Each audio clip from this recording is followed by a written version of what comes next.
Welcome back. We do have Kat West with us. She's the editor of Restless Spirit blog. Kat, thanks for joining us live via Skype from Canada. Kat, I want to jump right in here because we do have limited time, and I want to read to you a blog post that you posted on your blog on December 27th. If we can bring this up, please, and I want to get your comments on this. You go on to say, my purpose here, meaning about your blog, is to make us all aware they're better able to prevent or protect ourselves and our communities, which remains relatively unseen behind closed doors where pedophiles rape children and where the most powerful government agencies refuse to rescue those children or arrest those pedophiles. Instead, these powerful government agencies do all within their power to silence the whistleblowers, harass, intimidate, and outright threaten and retaliate against anyone who points to where the problem is. Kat, couple things. One is, how do you have any evidence of this, number one? And two is, you make it sound like the government is actually colluding to go out there and rape kids. It sounds that way, I know, and that's frankly the way I see it. We have 11 mandated reports out now, and how many reports does it take before children are actually rescued? These are credible people making these reports. This is doctors, social workers, the head of the ACF. They're all making these reports. And what do we get? The doctor who made a report after years of trying to follow protocol in order to get the process moving forward, he gets a letter of reprimand, but no children are rescued. His patients are put at risk because he's thrown out of the picture abruptly. His career is threatened.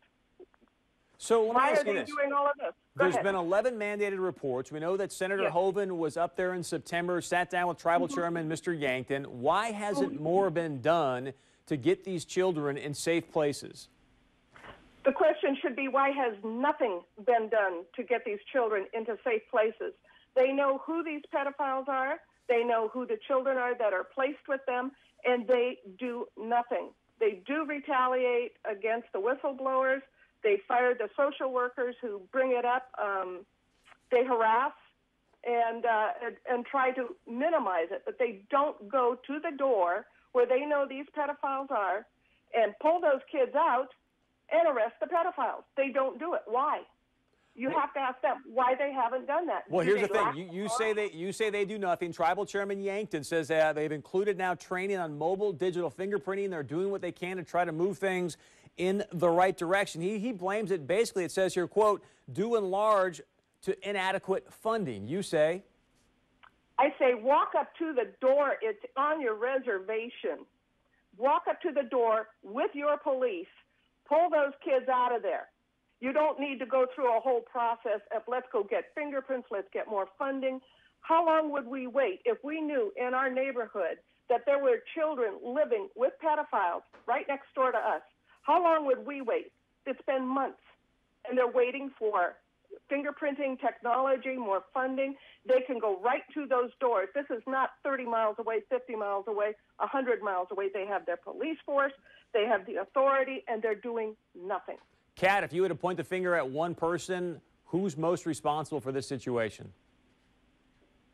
There is more than one person. I would have to say the most responsible would be right now Chairman Yankton, because he's the one running the reservation, and a lot of his relatives are the ones who are being accused in reports of molesting children. So I would say, yeah, that's where it is. Kat, I appreciate your time. I know it was tight. We lost you there for a minute. We'll bring you back on the show. And Mr. Yankton, if you're listening, if you know somebody that can, we'd love to have you on the show and do an interview as well to get as many sides of the story as possible. Stay close. We're going to get back to your feedback, I believe, and we may even touch on the 40th anniversary of Roe v. Wade. And as always, please join our conversation. Go to our website, 630pov.com.